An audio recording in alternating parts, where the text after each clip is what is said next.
Hey, welcome to Mad Dog's After Show. You're along for the ride with the Mad Dog and Cole, the Fixicator Farrell. Stand down, France. Just stand down. I decided to fly through the air and live in the sunlight and enjoy life as much as I could, and that's just what I'm doing.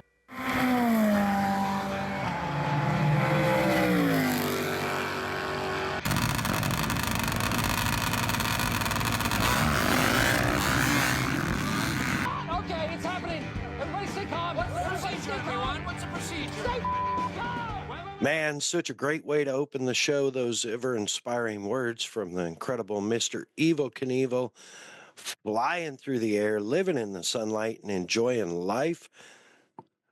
Dude, it's a way. Yes, sir. And the reason we have this way is because of the brave men and women of our military, our armed forces that are stationed Absolutely. all around the world.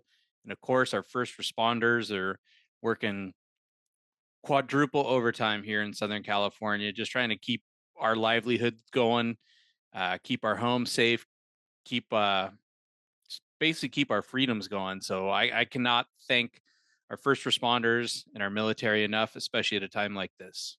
Yeah, absolutely. Huge, heartfelt shout out to all those first responders and the fire crews, especially my buddy Dustin Duffy, uh, that got transferred down from Oregon to work on the Wow. California fires.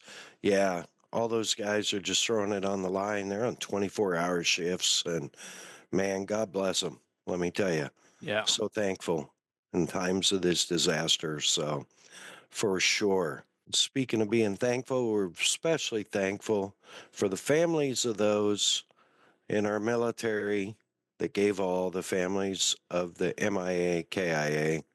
Heartfelt thank you from the after show, and we appreciate your sacrifice.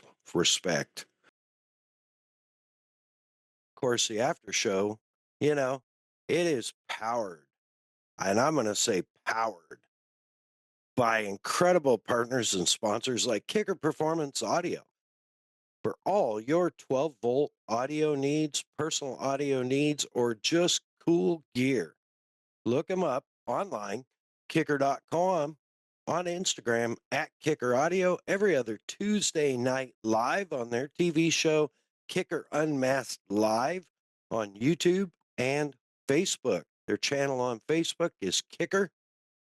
And man, so grateful to have them along. Of course, Bomber Eyewear, Bomber Safety Eyewear, Bomber Floating Eyewear, Bomber Brilliant Eyewear.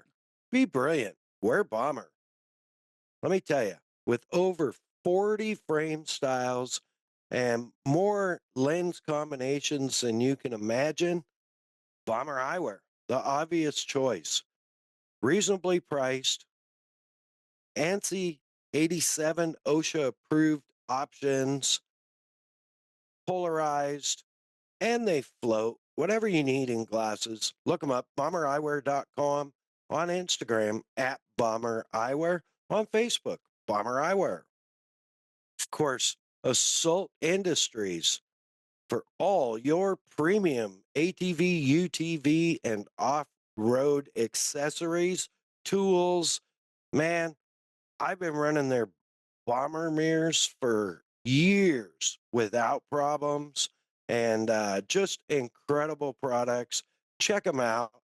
AssaultInd.com, like industries, or on Instagram, Assault UTV. Of course, the Premix podcast, our man Cole sharing his passion for all things desert racing through the lens of a camera. Also available for your announcer and MC needs. Slide into his DMs on Instagram, the at symbol ThePremixPodcast Wow. at the Premix Podcast. Of course, Kelsey Morrell Film and Media, and they're doing a rebranding right now, going full tilt with the new brand Shutter and Whirl. You can find them on Instagram, Shutter and Whirl. Website coming soon. Man, Kelsey takes all of our video mayhem and turns it into the beauty you see on our Mad Dog Media YouTube. And all of our shorts are done by her, all of our clips, promo clips, all that. Shutter and Whirl. Of course, Hey Geeks Marketing, handling all of our website and logo and social media template needs. She can handle all your website and social media needs. You can find her online, Hey Geeks Marketing, or on Instagram at Hey Geeks Marketing. Man, without further ado, arguably the busiest man in motorsports today, Clay Millican. Buddy, thank you for jumping on. Man, no worries. We've only been trying to do this for like a year now, maybe longer, actually. Yeah, probably a little It's longer. so funny, dude. We have seen each other in so many crazy places. Like Yeah. crazy for me, probably not so much for you. I think we ran into each other in Sturgis, Yeah. probably SEMA show, somewhere else. I can't remember, but we've seen each other. It's just both of us sitting down in one spot at one moment. It gets to be tough sometimes. Yeah, it's been crazy. And we were talking right before we started on how busy you've been this year. And I've been blessed to be really busy this year too. Um, for me, it's a little easier because I take my laptop and if I'm on the road like I was last week, I find a way to set it up in a hotel and do the podcast, and Cole does all the hard stuff. So, but for you, Cole, thank goodness for him. yeah, man, where would we be without Cole? My man Trickle. Uh, so Exactly. So where were you at last weekend? last weekend I was in Loveland, Colorado, Okay. for the Kicker Arena Cross Yep. series. Yep. I was wondering if that's ramping up, right? Starting to get in full swing, I guess. Yeah, that was actually started the season early this year. Yep. So that was actually rounds 5 and 6. Wow. So we will hit mid-season next weekend in Guthrie, Oklahoma. Man, oh man. I know I was busy as could be Saturday, but when that Supercross time started, I was plopped down in the chair, tuned in for sure. Well, you can always catch the Arena Cross stuff Friday nights live on, I think it's MAV TV. So, Cool. yeah. Thank you. Now you're going to have one more thing I'm going to be trying to stop working for and sitting down and watching. Hey, any excuse to sit down on a Friday night and watch some sort of racing ain't bad. That is a fact. That's a fact. Sometimes I think the Arena Cross is actually more exciting than Supercross because, man, gets a little crazy in the old Arena Cross. Yeah, man, if you have MAV TV, check out the replays from Loveland, Colorado rounds 5 and 6. It got pretty hairy. It was a wild couple of nights. And it's fun, I've about 50% of our arenas I'm actually out get the setup in the arena on the mezzanine. Yep. In Loveland, I didn't get to, but I had a speaker right across from my booth, so I could hear everything the floor announcer was saying, But but yeah, was Vince there mixing it up? Oh yeah, he ended up getting taken out finally. Oh man, somebody finally pulled the trigger. So I think gloves are off. Everybody's all. I mean, I think anybody in the top 8, maybe 10, could still win the championship, and they just have to stop being nice or being cautious. And once you hit mid-season and you're in the hunt, you know how that goes. I mean, absolutely. you're there all the time. It's absolutely. A lot of people, whatever, just like Vince or whatever, you just got to race him the way he races. I mean, I think he's exciting and a really good rider. Of course, I'm not out there with him either. So, it's enjoyable to watch, though, because that dude is doing everything he can to go to the front, period. That's what he's doing. Yep, absolutely. And, he is he is fast. I mean, Oh he's a God, good yeah. racer Yes, he for is. sure. And, I think it's interesting on arena cross how we're seeing quite a few of the supercross guys moving over to arena cross. And part of that is arena cross pays more. Yeah. They can make more money on a Friday and a Saturday Yep. than they can on a Saturday at supercross. So, and, even the factory back teams, I mean, more money is more money. Period. I mean, that's all there Yeah. is to it. You can't be mad at them for that because really, Supercross is not just a 1 day deal for those guys. And where Arena Cross, you're talking about rounds 5 and 6, they can get a few races in without traveling. Yep. Yeah. They can get 2 rounds in, 4 main events, and Yep. cash the check. Plus, this year Arena Cross has the first AMA sanctioned e-bike electric dirt bike Really? class. Yeah. Wow. Pro class. So pro purses, it's called the X Pro. And now they do kickers stepped up and sponsors what they call the Kicker Clash for Cash. And it's the top 3 X Pros, so electric bikes against the top 3 or the 3 heat race winning pro gas bikes. Really? That's Yeah. gotta be weird for just the It's sound. oh, it's strange. It's strange. It's like hearing to this day, still hearing the e-bikes go across the whoops and stuff and the big jumps. It's like, and you're just like, oh my God. But the other bikes are doing it too. You just can't hear it over the Yeah. motor. Yeah. Yep. Exactly. That's no different than when we tow back the top fuel car.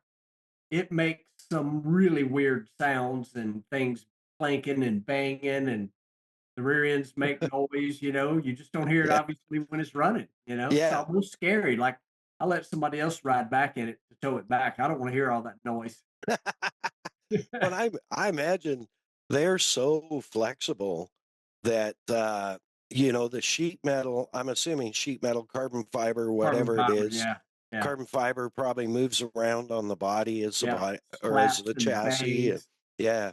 Wow. I never would have thought of that. That's Yeah, they crazy. make some awful noises towing them. They do. It's just crazy. That's I never would have thought of that. It's that's like the stock car guys and NASCAR guys when they're in the lead in the last lap at Bristol or whatever. They talk about all the noises all of a sudden they hear. Right? It's like, oh, I don't want to hear that. Oh, hold on. Yes, exactly. Oh, yeah, the phantom noises. Yeah, right.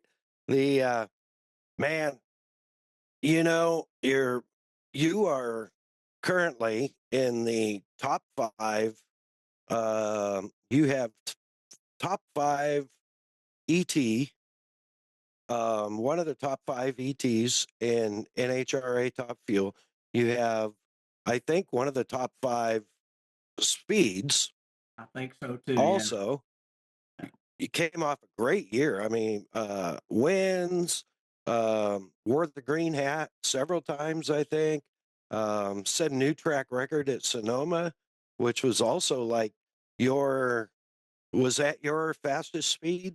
Fastest speed. Yes. Yes, it Yeah, was. I think 338 something another. Yeah. Yeah. 338. That's Is that unbelievable. insane? I mean, it don't even sound right.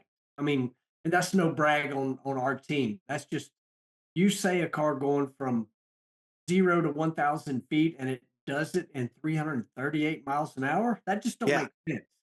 You know, no, no, that's as faster than the rocket cars now. Um, it's crazy.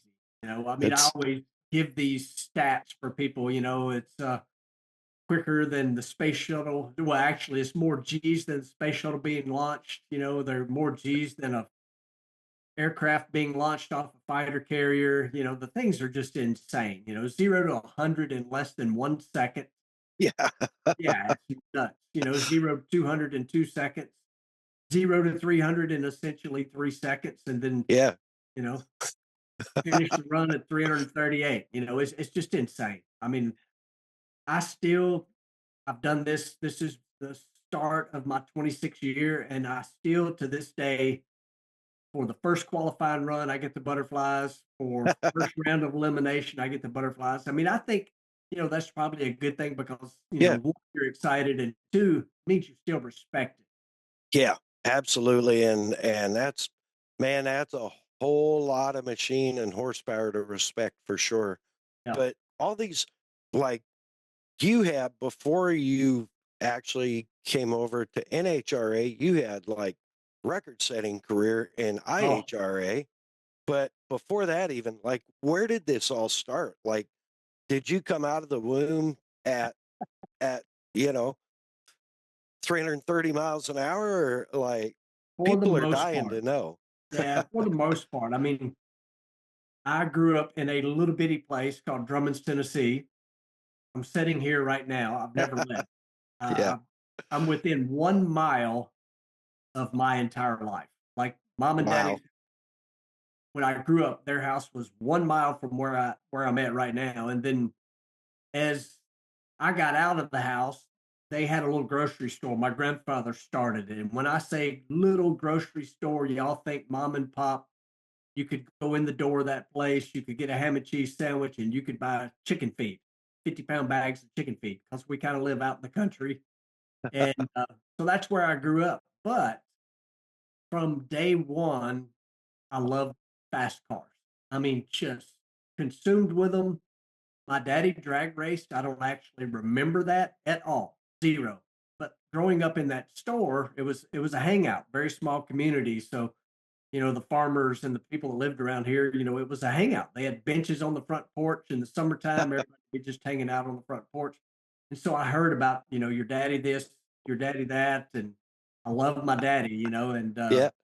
so from the time I was able to remember anything, daddy was taking me to races. Now it wasn't all drag races. We went, you name it. If it had a motor, we went. And me and you spent a lot of time talking about arena cross. We went Yep. to arena cross. We went to hill climbs, all two-wheel stuff. But and NASCAR. I mean, I can't even tell you the amount of times. I don't even remember my first NASCAR race, but I can tell you this: it's 900 miles from here to Daytona, and I don't know how he did it, but Daddy we would get up at who knows what time, because I mean I barely remember some of this. We would drive all the way to Daytona, arrive basically when the sun was coming up, watch the race, and drive home. We did Wow. that. Obviously I can remember some of them, but I can't remember the first time we did that. Daytona, Talladega, Nashville, you name it. We went. But where I'm headed with all of this is my first real memory. I'm pointing back a picture of a Top Fuel dragster back there. Mm-hmm. My first real memory of a Top Fuel dragster, there was a drag strip in Lakeland, Tennessee, which is a suburb of Memphis. And that memory of seeing Top Fuel car, and it was actually Big Daddy Don Garlits, and he was match racing a guy named Ron Booker in the world's fastest big block Chevrolet. That hit me in such a way that I'm like, oh, this is what I want to do. Somehow, some way, this is what I want to do. And man, my whole life story short, my dream was to drive one, just to feel what it felt like. I never really dreamed that I would be able to do this for a living. And I just said I've been doing it for 26 years now. I never ever really dreamed that. I just wanted to know what it felt like, what was that experience like driving one of those things. And obviously it was so good. I'm continuing to do it today. Yeah, and do it well. The crazy part is, and this is a running joke, I have two sisters, and of course I've been married for 39 years now. It's an ongoing thing in amongst, I call it my girl group, is if I had been smart enough to try, who knows if I could have made it or not. But had I went NASCAR racing, by now I would have a mansion and private jet and a multi-million dollar motorhome. But I love drag racing so much, I really don't care. Yeah. Career also would have been over. I'm 58 years old now. I would have been done a long, long time ago because they're retiring younger and younger and younger these days. But I love drag racing, still love it. Uh, you can tune into my YouTube channel. You'll see that I'm constantly working on hot rods and I'm going to racetracks. I've got a truck that belonged to my son that I was just in Gulfport, Mississippi last weekend making its first ever quarter mile run, so drag racing is me top to bottom, but I do love motorsports top to bottom. Yeah, absolutely. That's awesome. And we get so many guests. It started with their daddy or their granddaddy, or we had Ralph Shaheen on a while back, and it started with What a good dude. what a great guy. And Yeah. I'm going to give a shameless plug for his TV channel, Speed Sport One, Yep. 24-hour free motorsports. Yeah. There you go, Exactly. Ralph. Thanks for listening. We've actually had Speed Sport on the side of the Top Fuel car a few times. Him and Rick Ware go way back. Yep. Got to tell a quick Speed Sport story if you don't mind. Yeah. No, not at all. So back in my HRA days, and you were mentioning, we were very successful there. We won a ridiculous amount. You're not supposed to do what we did, and I'm very fortunate to have been a part of that. And again, that's not bragging either. Just look the stats up. It was Yep. retarded what we did. But everybody has seen it. Of course, there are hardly any magazines and newspapers anymore. But back in the day, you could grab a magazine and it would be like top 10 things, favorite movie, favorite food, favorite TV show, those sort of questions. Well, I did this with Speed Sport, and it was the beginning of the year. One of the magazines come out, and it said if there was anybody you could meet, who would it be? Well, I said Richard Petty. Well, we raced in Rockingham, North Carolina twice a year. And so at the end of the season, when we were coming to go to Rockingham, the IHRA, International Hot Rod Association, the sanctioning body we raced with, they called and said, could you be in Rockingham a day early? And I'm like, why? They're like, well, you said in Speed Sport you'd like to meet Richard Petty. And Speed Sport's going to make that happen. Wow. Are you kidding me? They're like, nope. Can you be there a day earlier? I'm like, I'll be there a week early for that. I'm there.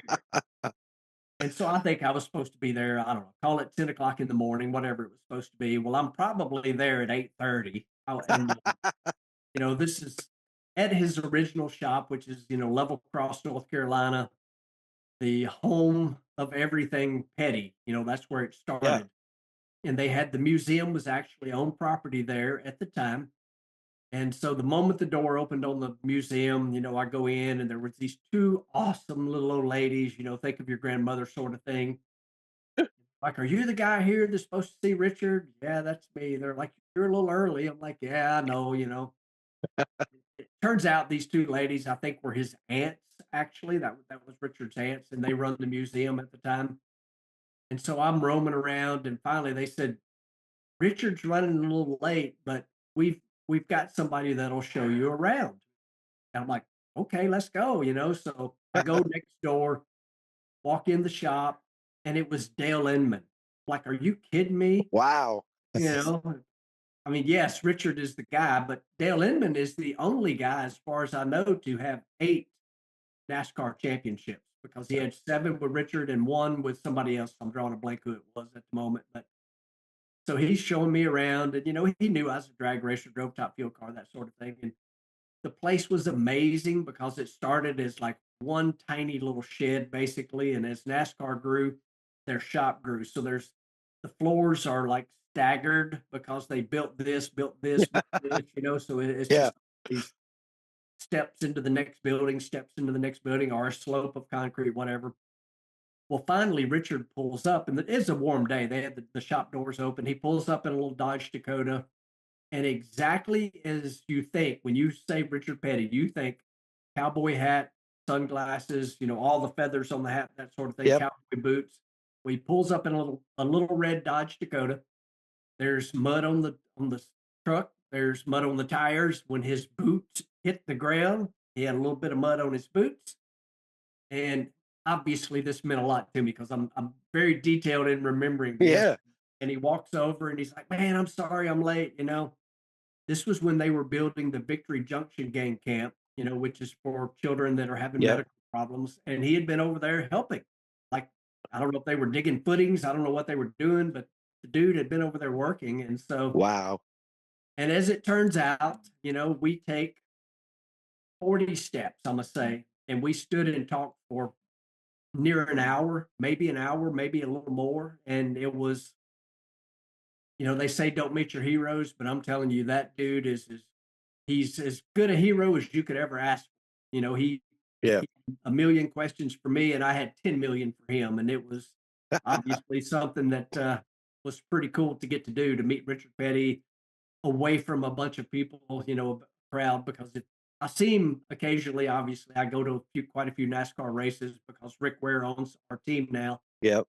But you're not getting around Richard Petty at a NASCAR race because it's always a massive crowd around him. But he was a great hero to have. I'm just going to tell you that, and he still is. Yeah, what a great story. All from speed sport. Yep, so, speed sport. Back to Ralph. That's where we got down that rabbit hole. But Ralph has been there, done that. I don't know what he's not done.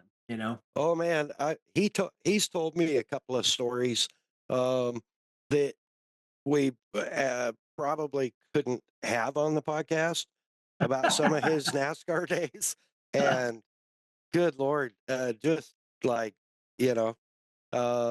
amazing experiences. And like you, I mean, as you're quote unquote cutting your teeth up through the ranks, all these experiences and all these things, you've seen the cars go from what, like 250 to 340, basically. I mean, and you've driven them all from, I mean, I don't know what kind of car you started drag racing in or what you were running for speeds, but it's nowhere near 300. I promise you that. The first car, I was 15 years old, and the first car I had was a 69 Dodge Charger with a 383 in it. And I thought it was the fastest thing in the world. And we find out about this little racetrack called Jackson Dragway. And we took this Dodge Charger there and pull up, and they asked me, well, what class are you running? Well, we don't know anything. We have no clue. It's been so long since Daddy raced. We're like, well, what's the fastest class you got? And they're like, well, that's called Super Pro. Okay, well, we're racing Super Pro. Well, I make my first run in this 383 powered gigantic barge of a car, a Dodge Charger. We all call them huge. And they have a thing at the drag strip that will instantly hurt your feelings, and it's called a time slip. And the car that I thought was the fastest thing in the world, not that fast. So I had to make my way back to the old pay window and change from Super Pro to Pro because I wasn't fast enough to be in that class. But it basically started from there, and just continued, moved along as you could afford to buy better and better stuff. And eventually I bought a dragster, not a top fuel dragster, but a dragster. And that was the cheapest way to go fast. I did bracket racing, and I know a lot of people won't know what that is, but basically you put a time on your car and you try to run close to that without going under, which is called a breakout. And I was way more concerned about going fast than being a good bracket racer. But eventually, it was just right people, right place, right time sort of thing. I met this man named Raymond King. Raymond was the vice president of a company called TCI. They do racing transmissions and motors. And well, TCI was purchased by the Felpro Gasket Company, and Raymond was so good at his job, they quickly moved him from here in Tennessee. TCI is actually in Ashland, Mississippi, but it's not far out of Memphis. And they moved him to Skokie, Illinois, home of Felpro. And I stopped by there one day on my way to a race because Raymond helped me get to the races. And so I met this young man named Peter Lehman, and he had never been to a drag race, but he was fascinated with this little dragster that I had, and it was the company picnic going on was what I was there for. And so fast forward to the end of that season, Raymond King called and said, "Hey, do you remember meeting that Peter Lehman guy?" And I said, "Yeah, kind of." And the reason I remembered, to be totally honest, I knew his dad ran Felpro. It was a family-owned company. Okay. Yeah, I think they were, I don't know, 4 or 5 generations deep in Felpro. Basically started with Henry Ford, essentially. That's how long Felpro had been around. Wow. And so Raymond tells me, Peter's going to college. He was at Northwestern, very smart young man, obviously. And he wanted to write about what I did to go racing. And I was like, oh, wow, okay, I worked at the Kroger Food Warehouse. I worked night shift. My wife came and a friend of mine came, and we drove to the airport. For whatever reason, Peter flew to Memphis. He wanted to take this 12-hour ride to Darlington, South Carolina, to go to the race. And he said he wanted to experience everything that we went through, because I tried to get him to fly to Charlotte, but he wanted Right. to experience, what we went through. And so I got off work and I made the entire drive, no sleep, because I only had X number of days off work and I was always in trouble for missing days and that sort of thing. Well, things happen for a reason, plain and simple. He was asking me, why do you do this? You obviously spend every dollar you have. And I just kept saying, I want to drive a top fuel car. And he was like, I don't even know what a top fuel car is. I said, well, you'll see them this weekend. So we get there, and obviously I'm showing him top fuel cars, and it's an IHRA national event. So those guys are racing, and I'm racing in the IHRA modified eliminator class, which is a sportsman class. And the reason I say things happen the way they're supposed to is I won my first national event that weekend with him there. Wow. Yeah, and to say he was hooked is an understatement. He was hooked on it from that point, and we became legitimate great friends. We still talk to this day, and the fast forward a few years, the family actually sold Velpro, and so here's a young man that his entire life he assumed he would run the Felpro gasket company because his dad had, his granddad had, his great granddad had. Well, they sold the company.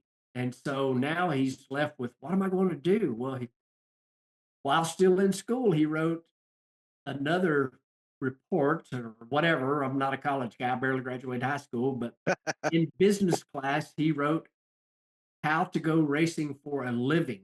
And essentially, he followed that plan step by step, ended up buying a top fuel team, and I became a top fuel driver at that point. And that was in the year 2000s when he bought the equipment, but I made my first start in a top fuel dragster in 1998. Wow. Route 66 Raceway, when it very first opened, I got my license that week, and I was the first top fuel car to pull out on the racetrack at Route 66 Raceway. Wow. Yeah. That's cool. I've actually been there because in 21, I think it was, they raced American Flat Track at the dirt track there. Oh, yeah. Yeah. Great dirt track there. Yeah. Yeah. Weather sucked because it was early spring, but Yeah. for me, it's, being a fan of all things motorsport, it's like you said, it's such a blessing, the good Lord looks down on us and smiles for some reason, because I've never thought that I would have been to all these racetracks that are like, bucket list racetracks. Yeah. Iconic places. Yeah. Yeah. Even Daytona last year. That's the first place I saw you last year was at Daytona. That's right. I was fixing to head down that American flat track hole just a little bit. So Rick Ware owns flat track team, Breyer and Shana. They're part of the team this past year. Cody Kopp was part of the team. They've kicked butt with that deal. Breyer and Shana, obviously legends, and Cody is quickly becoming a legend in that deal. But I had never been to a flat track race, and a couple years ago, we were at Gainesville getting ready for the Gator Nationals, and Bike Week was going on, and so I went to my first flat track race, and it was kind of crazy. I met Jim France there, that one of the owners of NASCAR. He's a huge fan of flat track, and of course now NASCAR actually owns that series. Yeah. But you meet some interesting people at those races that you just really wouldn't think about. But the racing is amazing. When I got home, a lot of people, dirt racing's big around. I'm in the Mid South area, home of Sammy Swindell, little Oh Ricky yeah. Stenhouse, which it still is a sprint car racer. And people were asking me, well, what's that flat track like? I'm like, think sprint cars, but on a dirt bike. It's Yeah. insane. It really is. It's nuts. And when they hit the big tracks like the miles, I it's haven't been to just a mile yet. you got to hit a mile. I mean, I was at Springfield a couple years ago, and I can't remember if it was Meese or Breyer, but one of them in practice triggered the radar gun at the end of the front stretch at 142 going into the corner. It's just insane. It's crazy. One of the things, this is, I guess, a little bit technical, but being the car guy that I am, even at Daytona, which is a smaller track, not the NASCAR track, but the flat track, Yeah. they were hitting the rev limiter coming into the turns. And so, we get back to the pit area and I'm like, why is everybody doing that? And they basically use it for braking. Yeah. Like they gear the bikes to come into the turn at the right moment. They bump the rev limiter and put them into the slide. I mean, there's a whole lot going on. It's not just freaking grip it and rip it. That's for sure. No, it's crazy. I mean, down to rear wheel weight and stuff like that. It's I'm blessed to be tight with Scotty Dubler Yep. and Ralph, and Scotty has spent a lot of time, and Ralph has spent some time also educating me. But Scotty is a Hot Shoe Hall of Fame member, Oh, yeah. and was quite a successful racer. So, I've been blessed to get a pretty good education on stuff, and we have here in Lake Havasu, we have a twins team that is based out of Lake Havasu, the Fast Track Racing Arnie Wick team. So Oh, that yeah. last year, Breyer's brother Bronson rode for. Happy day. Yeah, until he got hurt. So I actually had lunch with Arnie, and we have a motorcycle lunch we do every Tuesday Oh, cool. at one of the local breweries, and just a bunch of old motorsports guys getting together and talking about almost everything but motorsports, honestly. but it's I leave there all the time. I mean, Kreisig, the founder of Kirker Exhaust, was there. Quite often. Kenny Roberts is there. Arnie's Wow. there. Eddie Lawson will be there, and I often walk out of there going, "What am I doing with this Yeah. group? Like, I don't belong here at all." How did I get here? Yeah. Yeah, but they're all just great guys, and Yep. and so yeah, no, that flat track thing it's a whole different deal. But I wanna touch on a couple of things. Before we get off the two-wheel Yeah. thing, though, I keep my eyes keep going back to the Evil Knievel helmets you got back there. I was gonna ask if you could see that. That's Yep. your Rick Ware Racing paint scheme, special paint schemes this year.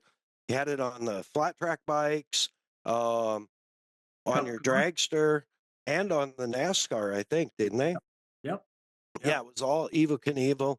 I mean, I'm gonna say it's my second favorite paint scheme that you've ever had. But really, it's my favorite. But the first paint scheme, and I don't know. There's not many people know this, but I hope I can make it through it without choking up. But we went, our good buddy Disco Dave. Yep. I was doing some media work at an off-road race in Laughlin, Nevada, and Dave was there, and he goes, "We're going to see Clay tomorrow." Um, and you're going with me. I'm like, man, well, all right. Yeah. I mean, I really want to see it. I've never been to a Top Fuel event. I've been around a lot of big motors, a lot of dragsters. I ran a 750 two-stroke drag bike a few times, and with limited success. I mean, I felt like I was successful, but when you crash out, can't afford to fix it, the Right. program's over, right? So, Exactly. but that was probably not one of the smarter things I've done. But anyways, we came up to your pit, and man, I think you actually jumped on me, and it was I was so welcomed, and I brought some of my Mad Dog stickers for you to put on your toolbox at home, and I handed them off to you. And next thing I know, you're there putting them on the nose of your car. Yep. And Donna's there telling you how to make sure to keep it straight, I think. And Yeah. You had your back to me. You couldn't see this, but I do have pictures of you putting those on the nose of your That's car. cool. But it was such a great moment. I literally had tears in my eyes. And I don't think we ever got around to talking about it, but later that day, my big brother, who, let's say, I've kind of lived in his shadow in sports, because he was a basketball star and I can't play basketball. I've kind of found my way into motorsports. Yep. But he calls me, or he sent me a text later that day, and he goes, "Is your logo on the front of Clay Millican's car?" And he was watching the live broadcast, Happy day. and they happened to catch the front end of the car as they were as you were turning off. And That's that cool. I'm forever, ever grateful for that moment. And folks, that's the kind of guy Clay is. I mean, it's always a smile, always a hug. Just I really love that about you. Appreciate it. I love people, man. And you're so great for the sport, because not in not everybody in the pits is No. as smiley and loving as you are. So you bring up Dave Kuski, Disco Yeah. Dave. Disco Dave. I got to tell a story about him. So in 2015, we lost my son Dalton. He was a ATV motocross, actually won championship in 2011 A class. And so Weld Wheel, who had been a longtime sponsor, they built a wheel named after Dalton, my son. And so and Glenn Merchant was a big part of that as well. Glenn Merchant worked with Hyper Wheel, which sponsored Dalton, and then Weld and Hyper became one company. Anyway, Yeah. so Weld Wheel said we're going to fly you to Glamis to do a photo shoot. I'm like, okay, So I get there, and it's just in the middle of the week. I get there at night, and there's a pretty good group of people. I didn't know any of them at all, other than Glenn Merchant. I knew Glenn forever. And so it's too late in the evening when I got there to shoot photos the way they wanted them. I learned that you want sunrise photos. I didn't know that at the time, but anyway. So they said, hey, we're going to go on a night ride. And of course, those of you that don't know Dave, he has never met a stranger. He's just an awesome dude, And as it turns out, the side by side that I would be riding to do these photos was his. And he said, look, I know you're a professional race car driver and all that, but you've never been to Glamis. And if you don't mind, could you just ride with me? Night riding can be dangerous out here, especially for somebody that's never been. I'm like, yep, no problem. Had a blast. First time ever at Glamis, and my first ride was at night. And it is an experience. I know a lot of people that listen to you have been out there, but for people that have never been, it is just it's an experience. It's overwhelming, the amount of sand, the height of the hills, and And to be honest with you, some of the dangers, the witch's eyes and all those sort of things that can grab you and bite you. But anyway, so And riding with Dave at night. and riding at Dave at night. He's old. He can't see very well. I'm just kidding, but he is old. I'm gonna say that. He is. I'm sure he'll listen to this. You're old, He's Dave. he's got both of us. So Yes, exactly. And we're old. So we have this wonderful time. As it turns out, we do this photo shoot. I made a little jump. They didn't want me to because the week before, Tony Stewart had broken his back out there. And anyway, whatever. That's a whole different thing. I did jump his side by side and they got some cool photos. And as it turns out, this group of people that were there were all part of the industry that makes parts for side by side. They call it an industry ride. They get together as a group. It's the people that, the deal. We were there. You were there, exactly. So it's just a get together of all the people in that industry. And so one of Dalton's best friends has a tire store, but he was a little bit short being able to become a weld wheel dealer because you have to buy X amount of dollars worth of products. So could have got them for free, but I bought a set of Dalton wheels. Problem was I did not have a razor they would fit. I had an 800 and they made the wheels for 1,000. So that meant I bought a 1,000 turbo razor, of course. Yeah. And so I've now got Dave's phone number, and man, I feel so bad. I'm drawing a blank of who was there that makes the roll cages. They're awesome. Oh, I feel so bad. I can't remember the company name. At any rate, who did the cage on that car? I'm trying to remember. It'll come to me. It's beautiful, beautiful cage. So I called Dave. I'm like, look, I'm not looking for free, but can I get the brother-in-law price? And can you give me the number of who builds the roll cages? And he's like, yeah, no problem. I'll just call him. Well, this goes on for months. And I thought, man, Dave is just basically blowing me off here. Like he don't want to mess with it, whatever. And I really wanted one of these roll cages on my brand new Turbo 1000 with the Dalton Millican wheel on it. Well, I'd call him once in a while. And he's like, why don't you just ship your cart out here? I'm like, Dave, I'm not shipping my cart to California. I'm just not. Well, he kept putting me off. And so fast forward to the end of the race season, which our last race of the year is Pomona, California.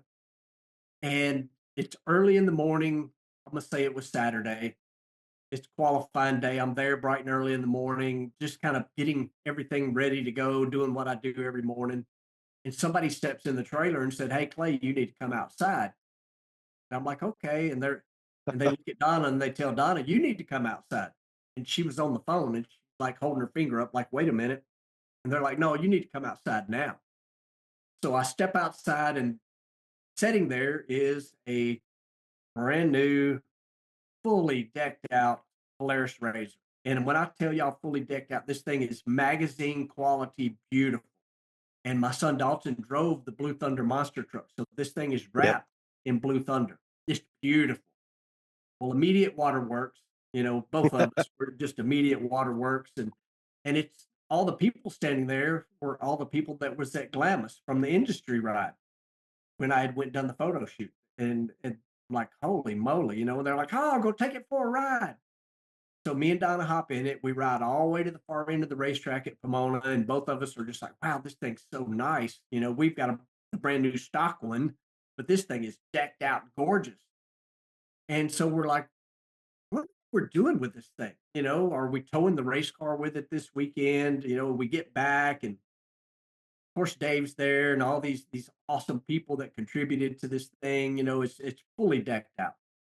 And finally, I kind of catch Glenn Merchant off to the side, and I'm like, Glenn, what are we doing here? Are we supposed to use this to tow the race car? And he looks at me.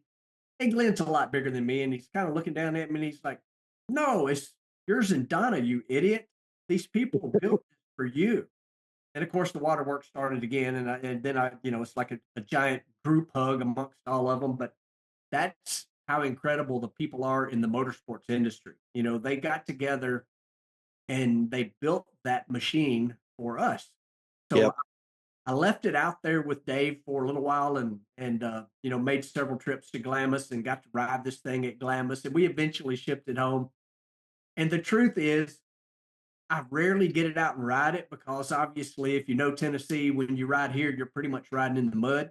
Yep. This thing is so gorgeous, I hate to get it muddy. So I continue to ride the other one all the time. But being the drag racer, I'm not used to racing in the dirt, so I like everything nice and clean and shiny all the time. So when we do go ride, I spend as much time cleaning as I do Yep. riding.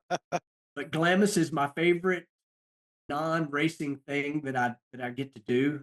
I try to go once a year, and I absolutely love it. Through Dave and you and so many of great people that I've met through doing that. We became friends with Greg Biffle, and Yeah. he hosts the industry ride when I get to go to that thing. It's so fun. But motorsports world, dude, I know that was not in none of your questions, but it's pretty amazing to me, how tight the motorsport world is, and I don't mean just drag racing, just motorsports, period. Yeah. I remember that build very well. And also for those of you listening, when Clay said he did a little jump in Dave's Maverick, that was not, I have pictures to prove that was not a little jump. He flat out hucked it Oh, so bigger Dave than I wasn't would there. have gone. Dave wasn't there that morning. He had, I don't know, he couldn't be there. So I kept saying, we were doing bold turns, kicking sand up for the photo shoot or whatever. And I kept saying I want to jump, and I think David gave instructions, don't let this guy get hurt out here or whatever. And so they found a spot that kind of had a lip, and then a gradual landing spot, let's call it. And so they had somebody else drive it, and he made it, just nice and gentle, kind of, a couple feet off the ground. And they're like, "That's all you got to do, and the pictures will look amazing." Nope, stop on the loud pedal. Let's go. Yeah. I think actually Cole was out there as one of the Guardian drivers when you were doing that. Oh, it's really possible. It was a lot of people there. I mean, Yeah. when I say a lot, what, 10, 15 people, whatever. Yeah, no, that's that. There is photo documentation of how big that jump was. It was a huck, and I Oh, I can't say I've jumped one that big um, on purpose ever. Now I have miscalculated a few times, and Glamis, when you have the right spot, Glamis sucks you in. As you're out there a lot, at least like you said, once, twice a year. Um, you get the right spot and it feels good, and you just want to just a little faster, just a little faster. And next thing you're, for me, 25 feet in the air. yeah. Relay in a one-off big block Muzzy XP 1000. Woo. Yeah, the only one out there, and realizing that, ooh, this is gonna hurt when I land. Thank God for Walker Evans and their prototype 2.5 shocks, because it didn't. But it was, when you have enough time to stop and think about how hard the Oh, yeah. landing is going to be, you're up there, right? You are up there, that's for sure. But man, that place is just so amazing. It's The riding is just absolutely incredible. It is. it really is. I want to touch Oh, I back thought on of it. TMW. That's who did the roll cage. TMW Doug. Yeah, Yes, Doug. yeah. Yes. I knew it would come to me. And we just I was actually emailing Glenn yesterday. We had him on here, I don't know, a couple of 3 or 4 months ago, and the episode he was on, actually on our Spotify channel, ended up number 3 for 2024. So Holy moly. Go yeah, Glenn. yeah, and he just the best guy. Just love him to death. And it was a great episode with him, from motorsports to I got a Glenn military. story. I got a Glenn story. So the Oh, night all right. that night ride I was talking about, I don't know if he meant to or he made a mistake, but he got in the cart with Corey Ellis. Ooh. Let's just say when we stopped to take a rest, Glenn never got out of the cart. He continued to tighten his seatbelts when we were on the ride back. Yeah. I've actually been in that situation because I got in one year at Camp Razor. I got in with Dave at night. I'd never been out at Glamis at night. And we were in a prototype XP 900 turbo car. And wow. they had spent all the time on the horsepower and the motor and zero of the time on the suspension. And we went out and rode. He probably took me on an hour ride. We burned a tank of fuel. And we were coming into camp. I was still trying to tighten my belts. I can believe that. That's for sure. So me and you's first experience was nighttime with Dave. Yeah. So I feel that one completely. I know you have more questions, but I want to put a wrap on Glamis. So yeah, for sure. I've been out there several times. As much as I'm a race car guy and I want to be in front, I have never been part of a ride out there that I wasn't following Dave. Just because he knows it so well. The rides are always fun. I'm not saying he's grandpaing around because he's not. No. But he's so good out in that desert. Like, yeah. It's just smarter to follow the guy that knows where he's going. Yeah, any rides I've been out on there have either been with my friend Dave Butts, who we call the General, or with Kusky following them, because it's like I know neither one of those guys is going to lead me wrong. No. And I picked up right away. I got in the car and strapped up with Kusky and that night, and he's like, "Oh yeah, you're gonna love this thing, wait till you feel the power." And I figured out about 90 seconds into the ride that he was trying to scare me. Right.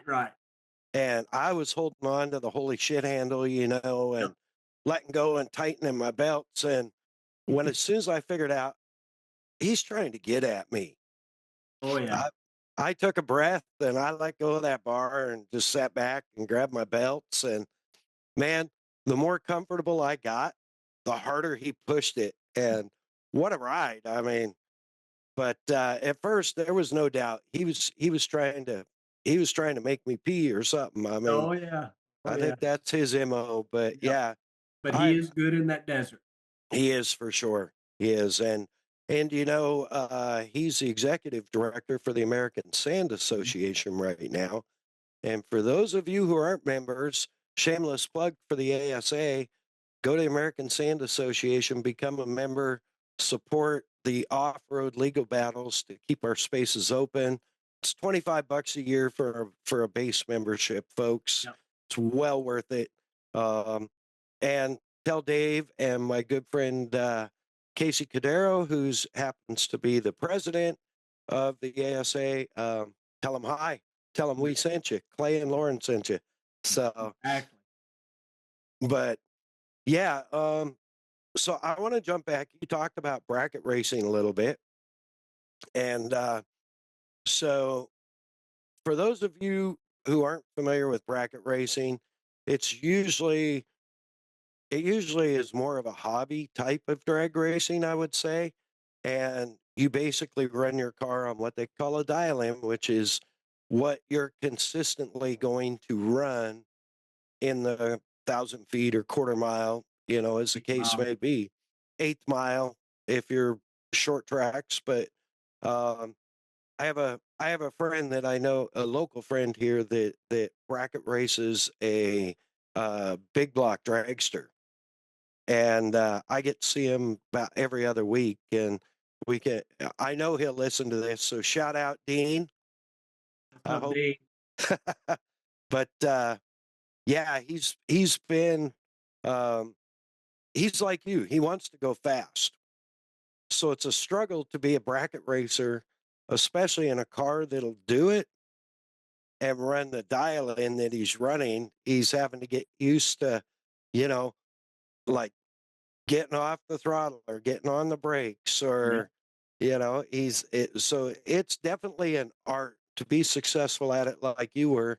um, Really takes a lot of discipline, especially when you're one of those nitro and methane supercharged type of guys that just wants to go toenails in and Yep. see what it'll do, right? So but anyways, yeah, I wanted to touch on that part. And it's it's so fun to watch you race.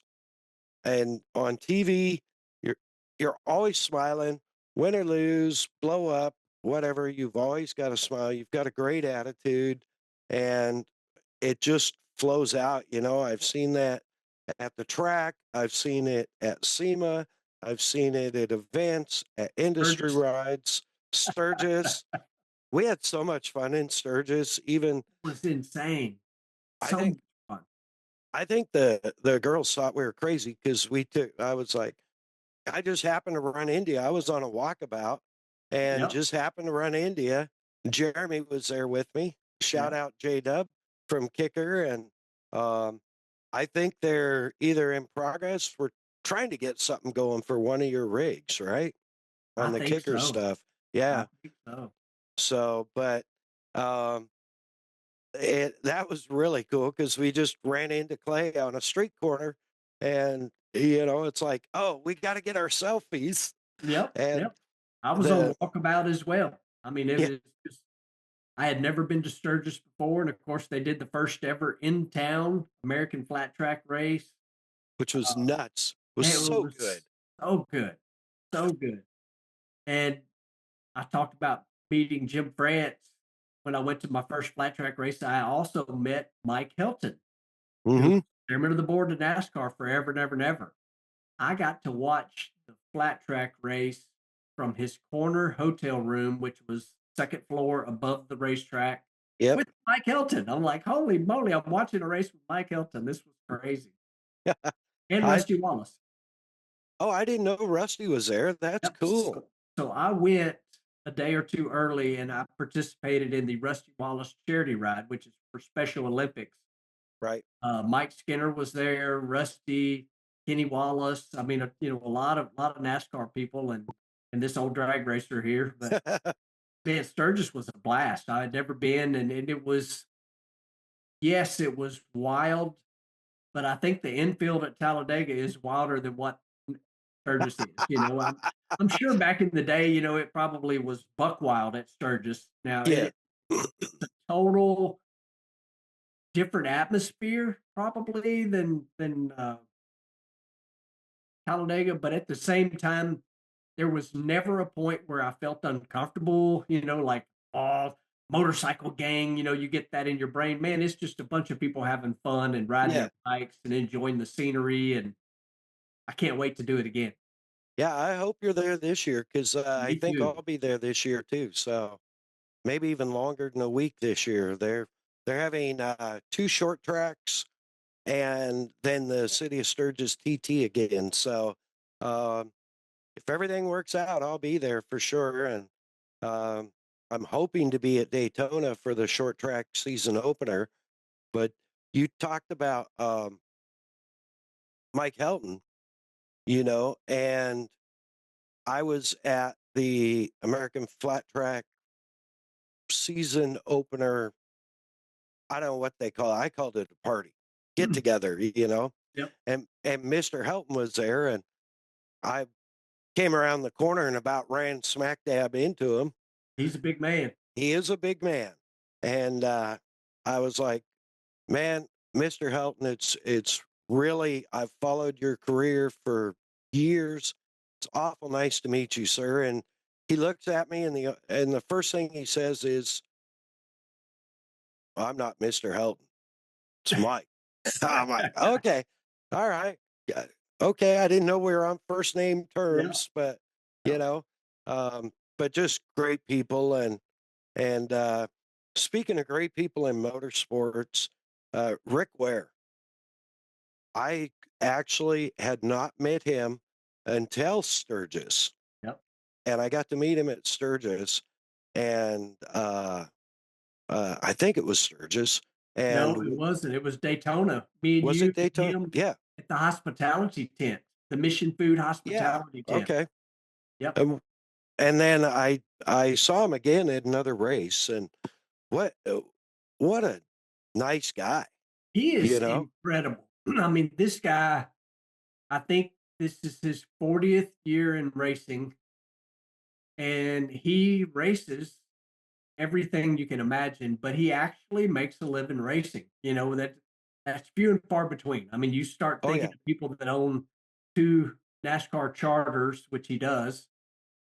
You think, Rick Hendrick, that's car dealerships everywhere. You think Roger Penske. Well, Penske's everywhere. Rick races for a living. He's got the flat track team. He's got the global supercross team, obviously the top fuel team. I don't think the guy sleeps. He's constant. It's constant racing. And putting together programs to make everything work. And he's unbelievable. An amazing Christian man. Him and his wife have been married forever. He's got 2 kids that race. He's a go getter. I mean, he is the of course, I'm gonna show my age here a little bit, but he's the ever ready bunny. He just Yeah. goes and goes and goes and goes. It's pretty incredible. I enjoy being around him. I love the fact that he intermingles all of the racing. That's why I was at Sturgis. That's why I was at the flat track in Daytona. You know, uh, it's all he puts it in a term. Basically, it's all in one pile. So it's not Yeah. the NASCAR team. It's not the Global Supercross. It's not the Top Fuel team. It's one race team, and so that's why I go to so many of the events. I help. I'm basically there, rooting on my teammate and or whatever, if it's a social media program through a sponsorship, whatever needs to be done, he intermingles all of it. And for me, who's again done this forever to keep my bills paid, part of my job is finding partners and maintaining partners. And with Rick, it changes the ball game because I can go to a potential partner. Most people would say sponsors. I like to think of them as partners because we work together. I can go to them and say, hey, you can be part of a top fuel team.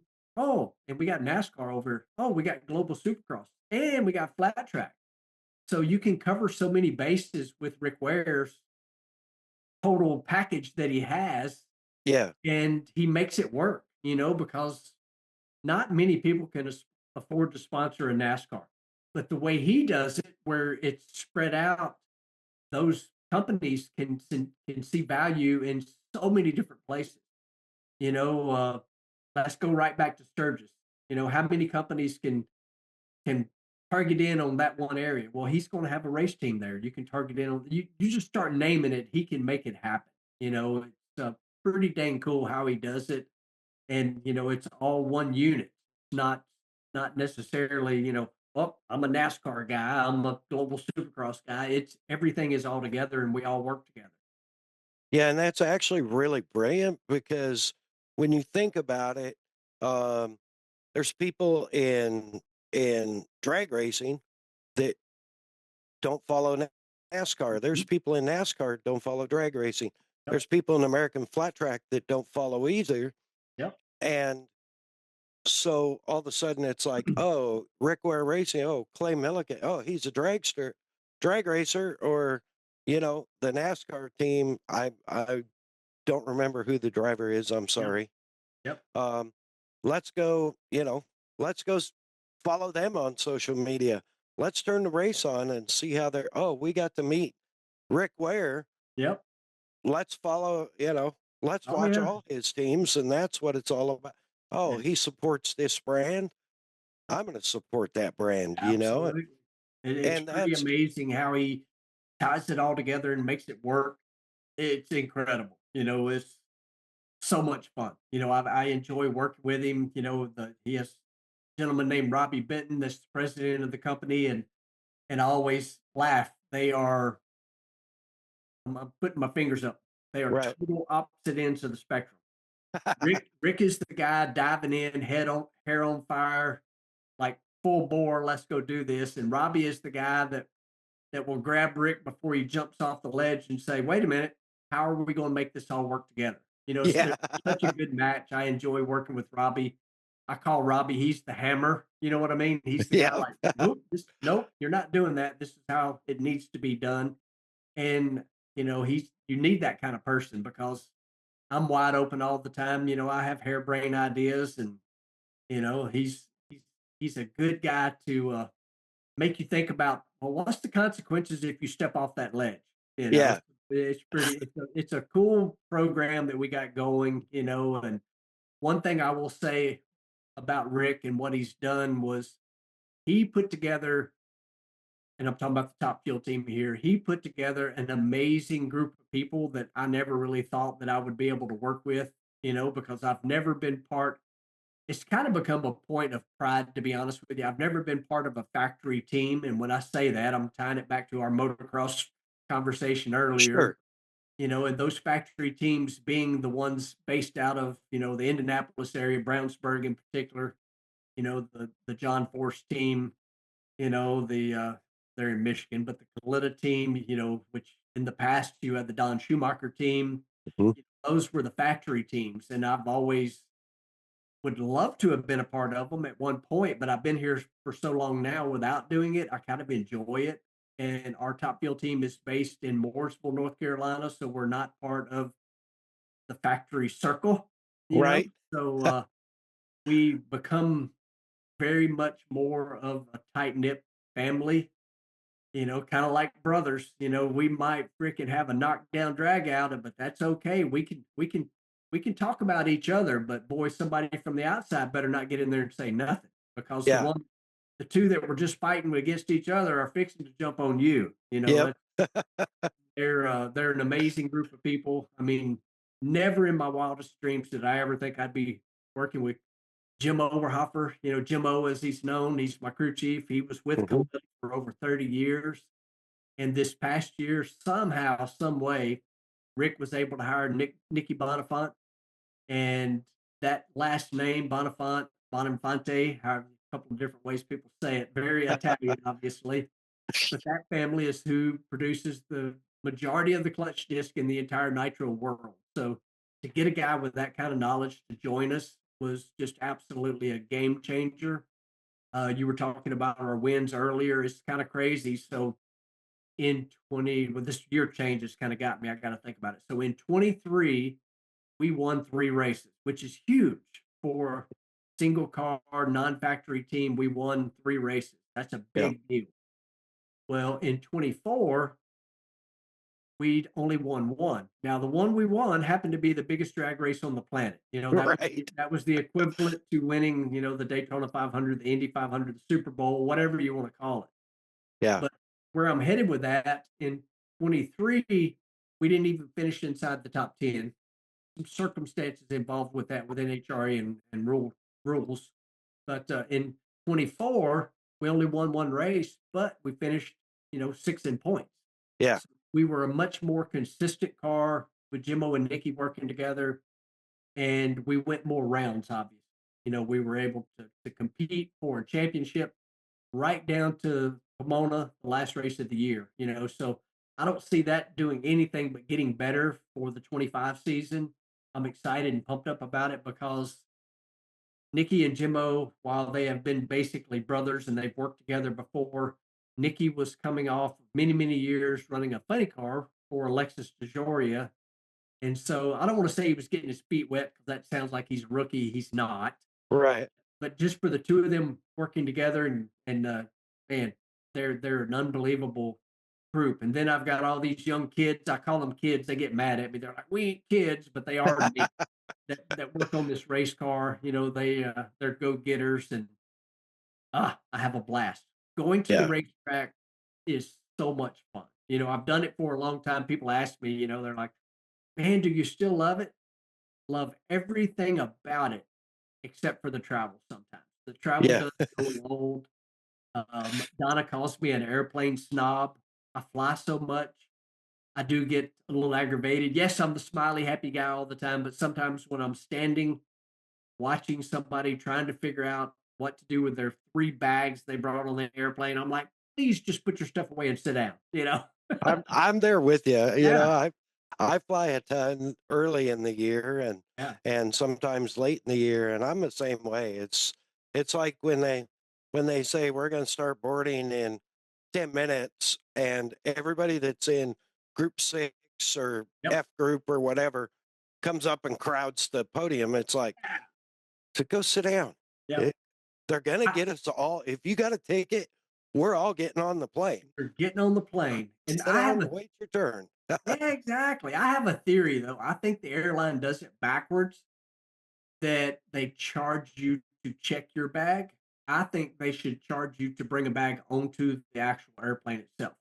That way, people won't be bringing so much stuff onto the plane, Yeah. and, the last guy getting on's got multiple bags. There's nowhere to put them, or they're Yeah. whatever. Yeah. I do get tired of the flying sometimes. I don't fly to all of them. I drive to approximately half of the races, but the flying thing sometimes. Oh, and But, anymore, the reliability of well, not being delayed or whatever. you're, I was used that to be, yeah. Indy or somewhere where you had just recently, you had delay after delay Oh, after delay? I was on a roll towards the back half of Yeah. last year. Every flight was something. It's just like, oh, I used to be extremely loyal to one airline. Like, I would fly them even if it was a couple hours longer because they were just dependable. Yeah. I quit that this past year. Whatever was the most direct, I just took it because your chances of being delayed were the same on all of them. Yeah. Yeah, for sure. I've flown in the last 2 or 3 years. I've flown an awful lot on Southwest. Mhm. Um, just I like their company model. I Yep. like the fact that I can save kicker a few bucks on the check bag fees because Yep. they're free. And Yep. what you're talking about, if you can check a bag or two for free, a lot of people don't bring all that crap on the plane anymore. Exactly. You know, so you're onto something there. But I've still had I spent 4.5 hours in the on the way back from Daytona because I last year I ended up in Daytona twice. Once for arena cross, and then I came back. I was actually the way it worked out. I was home about 24 hours. It was a Yeah. dumb. I I didn't think ahead when I booked everything. So Been there, done that.